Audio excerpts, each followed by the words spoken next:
Hello YouTube, I am Valencia, and this video is kind of the starting point for a series of composites that I thought I would share. I'm in the process of writing a series of paranormal romance novels, and this is the second novel. These composites are serving as either the inspiration or the product of certain scenes from the novel. They're not all necessarily part of the book. They could have been first drafts or just, like I said, the inspiration for some of the scenes. And if you've ever written anything, you are probably aware that nothing ever stays the same when it comes to writing. You could write the same scene 3, 4, a couple hundred times before you land on something that really feels solid and worth it. And so a lot of this is just kind of intuition, feeling, and just expressing the concepts in different ways until I approach and stumble across really something that feels organic and like it belongs. Anyway, so these composites are shot all right now in my backyard. I'm not a professional by any means. Photography is really a new interest for me. I would normally use stock photography, but it's just kind of limiting, and I would like to be as openly creative with myself and my future readership as possible. I want to be able to share everything that I make, and I don't want to be restricted by like commercial licensing or things like that. So I decided I would make all of these composites from my own shots. The person in this video is my husband, who is not a starving prisoner, so you have to forgive some of the strange anatomical issues going on. I'm still learning things like the liquefy tool, and those things will improve as time goes on. Because these are paranormal romance books, a lot of this deals with the supernatural, the love interest as a demigod, but that is really kind of superficial. A lot of what I do in my writing is based more on what I would consider more realistic facets of just existing.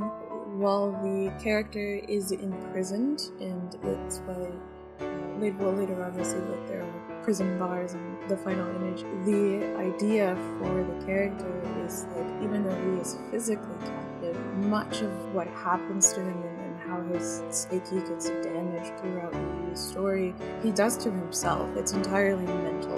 The decisions that he's made in his life, and that concept really is a theme that carries over for the protagonist as well. The heroine is also someone who really mentally traps herself in an almost constant state of anxiety and self-doubt. She deals with a lot of depression. She's a witch and a psychic. A medium would be the better term. She has like spirits that follow her around, and that's how she communicates to the afterlife and the other world, or the tapestry as they call it. But she very much imprisons herself in her own mind, despite having all of these fantastical powers.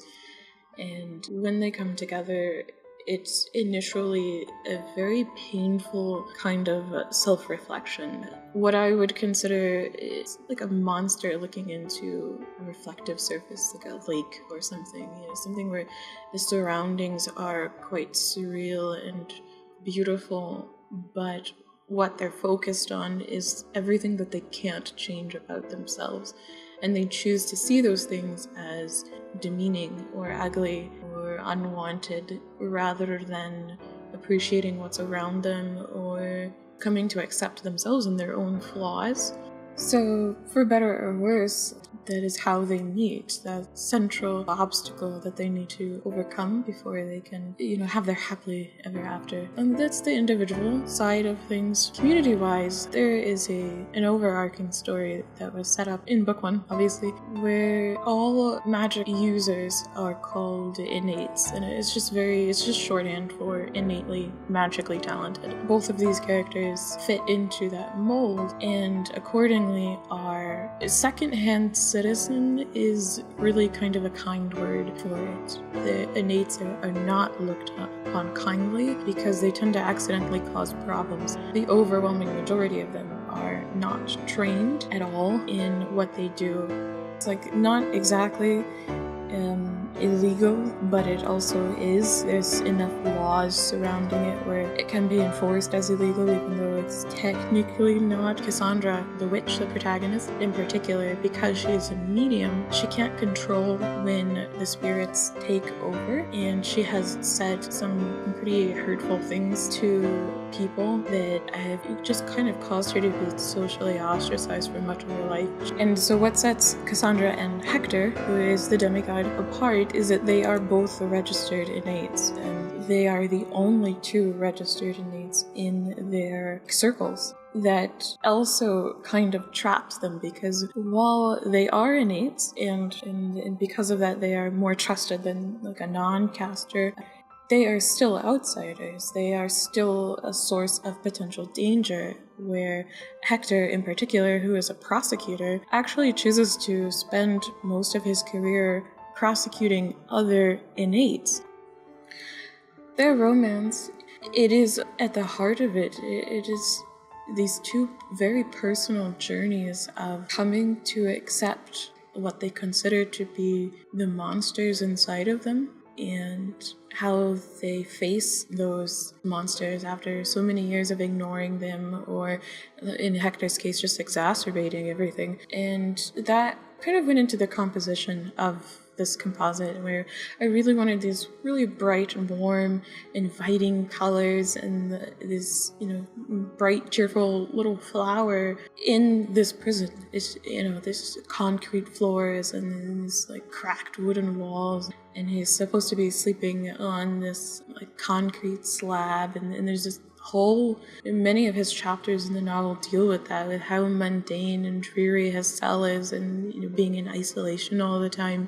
But they are both two very fantastical people. They have these things going for them. They have their specific talents. They have a potential, and it is a matter of finding their purpose as individuals before they can find their purpose as a couple, as a team. And so that's kind of the premise of this book, and this composite in particular is kind of an exploration of the overall concept. So that's a little bit of background information on this book and what I will be doing going forward. Right now I'm planning on doing 8 before the book's release, which will be in December. And if you want to check it out, there is a link in the description below to the Amazon. And if you are interested, I'm right now doing an art giveaway. This is using stock photography. This is meant to be a social media banner, and it has the love interest of book 1, Iskander, the water demigod. And that book is already out on Amazon if you're interested in that, but you don't have to purchase the book whatsoever. Just go to my Facebook page, which is also linked in the description, and like the page, and sharing the post would help me out tremendously. I will choose a winner at random from everyone who participates in that. So thank you for watching, and I will see you in the next one.